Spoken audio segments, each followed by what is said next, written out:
ये पोयम है ब्रह्म राक्षस जो कि जीएम मुक्तिबोध जी ने लिखी है। जो पोएट है वो बहुत पुराने समय में जाता है मिस्टिक क्रीचर की तरफ। वो बताता है कि जो ब्रह्म राक्षस है वो बहुत डरावना तो है लेकिन फिर भी एक पिटिएबल क्रीचर है, एक अच्छा क्रीचर है। ब्रह्म राक्षस अपने साथ दो चीजें लेके आता है। ब्रह्म ब्रह्म मतलब हो गया स्कॉलर, एक नॉलेज मतलब फुल ऑफ नॉलेज और लाइट। और लेकिन जहाँ पे राक्षस का मतलब होता है डेमन, डीमन, डार्कनेस या एविल। और अकॉर्डिंग टू मिथ मिथ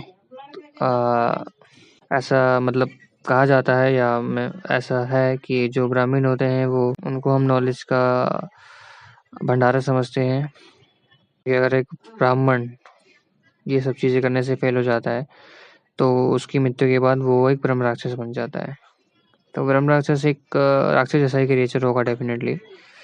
और हम कह सकते हैं कि वो एक ऐसी स्पिरिट होगी जो कि कभी भी अपनी मुकाम हासिल नहीं कर सकता है फिर। और उसको ऐसा डेविल क्रिएचर इस वजह से मिला है मृत्यु के बाद क्योंकि उसने अपनी जब वो अलाइव था, जिंदा था, तो उसने गलत चीज़ें करी थी और नॉलेज लेने से मना कर दिया था, नॉलेज गेन करने से। और फिर डेफिनेटली जब गेन नहीं किया है तो वो स्प्रेड ही क्या करेगा नॉलेज। और ब्रह्म राक्षस पोयम में ही मतलब इसी पोयम में ही एक टॉर्चर और डिके बॉडी को बताया गया है जो कि काफ़ी शैडोवी है और डार्क है। पोएट ये भी बताता है कि इस डार्कनेस वाली इमेज में कुछ ऐसे लाइट्स भी हैं, कुछ ऐसे कलर्स भी हैं जो शाइन कर रहे हैं। और जैसे ही पोएट जो है वो कुएं के पास आता है वो मतलब थोड़ा डेंजर भी वो सेंस करता है। और इस डेंजर में वो बताता है कि उसकी खुद की बॉडी में मतलब ब्रह्मास्त्र की बॉडी में जो लाल लाल निशान भी होते हैं, बिल्कुल एक फूल की तरह, एक पनेर का जो पेड़ होता है उसमें जो फूल होते हैं उसकी तरह ही लाल लाल निशान होते हैं।